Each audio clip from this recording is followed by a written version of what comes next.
Hi, everyone. Welcome back to another episode of The Successful Woman's Mindset. My name is Galit Ventura Rosen, and I am excited to have another author with us today from the book, The Successful Woman's Mindset, 21 Journeys to Success. Welcome, Rachel. Thank you for having me, Galit. I love that you're a part of this book, and I can't wait to dive right in. But first of all, I want everyone to know this is the fabulous Rachel West, and she's founder and personal growth coach of Empowering Growth. So let's get started. One of my favorite things to start with is asking each author, what does the phrase, the successful woman's mindset, mean to you? The successful woman's mindset to me is working on yourself to become the best version of you, however that looks to you, and defining it in a way that makes sense for you. Each person is different and each person is going to have a different answer. So it's important to define it for you. I love that. I love that. And we're going to kind of jump into that a little more because I think that there's so much more we can talk about. So now somebody's watching and they say, well, when I think of success, I think of Oprah, right? Because I use that one all the time. When I think of success, I think of Oprah. So what do you mean that it's my definition? I think Oprah's successful. I want to be like Oprah. Well, then you put in the work to become like Oprah. So what people don't realize is that being successful takes work and effort, and they don't see all of that's behind the success of Oprah that she put in to get to where she's at. So you gotta think about where you're starting. Where are you right now? And how are you going to create a plan of action to put in those steps to get to where Oprah's at? Yes. So defining those steps in the journey. Oh, that's perfect. I love the way that you said that because it's true, right, Rachel? People see somebody and they think, oh, she did it overnight, and they don't always see the years. I always use that as an example. Sometimes people will look at me and be like, oh, she's all of a sudden she's successful. I'm like, no, I've been doing this for 25 years, people. Really? Yeah. And there's been lots of steps to the journey. Yeah. But sometimes people see this person that all of a sudden has it all, and they don't recognize what they've had to go through. So some of the things I heard you say that I think our viewers can take away is, well, think about what success means to you. Think about a plan of action and the steps to get there. And I love, with my clients, I love asking them who they see as successful because I think it's something to strive for. But then I also ask them, great, so you see that person as success, what is it about them that you love? Like, what is it that why do you, and for me, of course, Oprah is, she serves, she's a leader. She really wants to make the world a better place. So for me, it's a lot of those things. But anybody listening, ask yourself those questions. I think that's a key piece to, oh, I want to be successful, right, Rachel? How many people go, I want to be successful? You work with people in personal growth. I work with people in business growth. And so when you step back and they're like, I want to be successful. Oh, great. What does that mean to you? And I love that you started with that. So thank you. Thank you. Thank you. Let's go into the next question. I think it's a perfect place to lead into your chapter. You decided to become a part of this book, which I'm so excited. And the chapter that you wrote is called Journey to Your Value Within. Yes. Will you tell me a little bit about why that chapter title, why that theme? Okay. So before I started doing my own personal growth work, I really didn't understand values and how it really impacts the things you do in your life. I didn't even know what my values were. And so when I began doing the work and discovering what my own personal values were in the areas in life that are important to me, I realized that the things around me started to change, and I started seeing the world differently, because the things that I was doing, not everything was aligned with my values. The people, the things that I was reading, the people I was following on social media, my tribe, they weren't in aligned with what my core values were. And so when I discovered what they were, things started to change, and I started attracting things that were aligned with my core values. So in this chapter, I wanted to bring awareness about that to the readers. I wanted them to discover and start being aware of what their values are. Because when you discover what that is, your world will change too.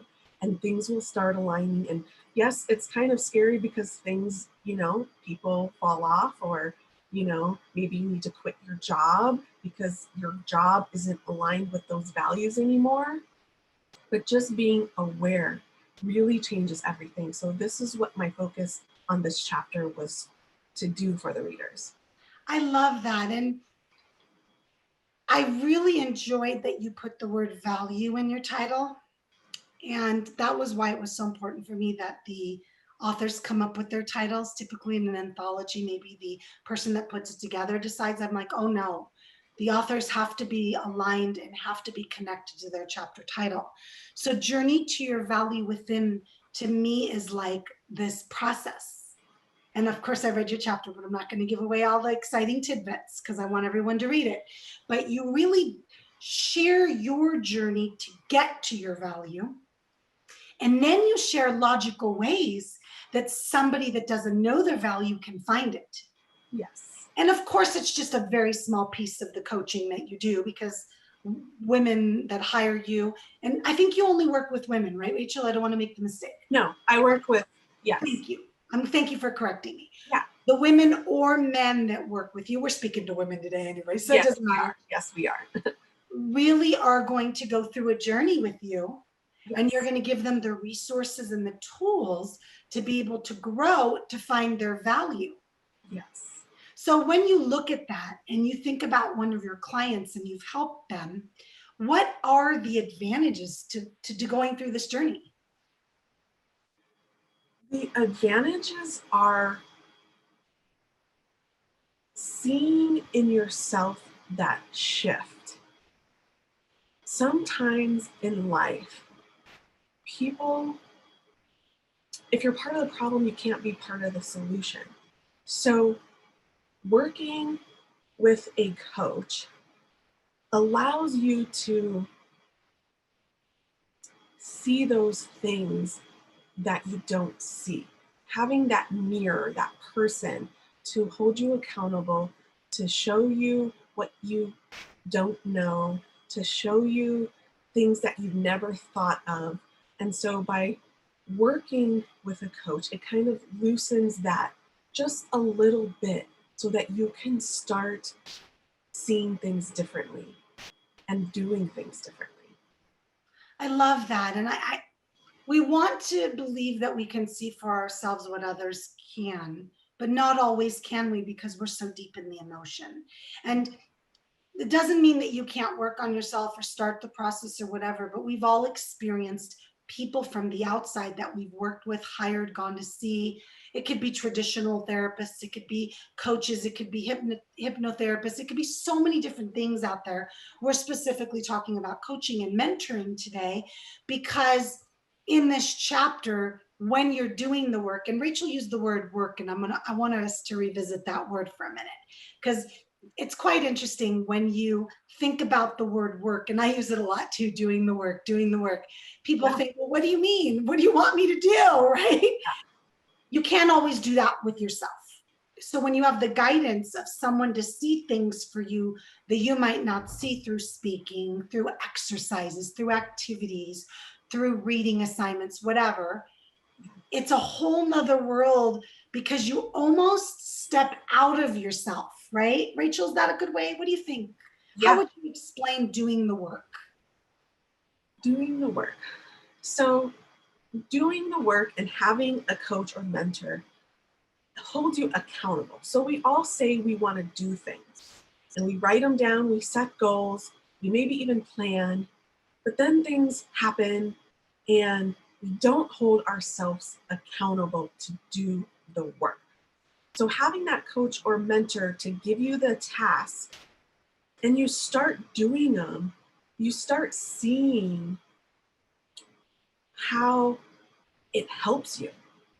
I mean, this year, in the past, I was that person who would set goals and plan them, but I never really wrote them down and really looked at them every single day.